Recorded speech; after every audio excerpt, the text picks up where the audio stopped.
Come, let me show you something amazing.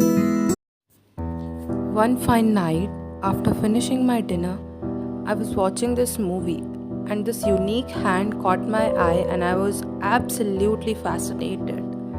That very moment, I got the inspiration to create a 3D model based on this hand. It's funny how creativity can strike when you least expect it, right?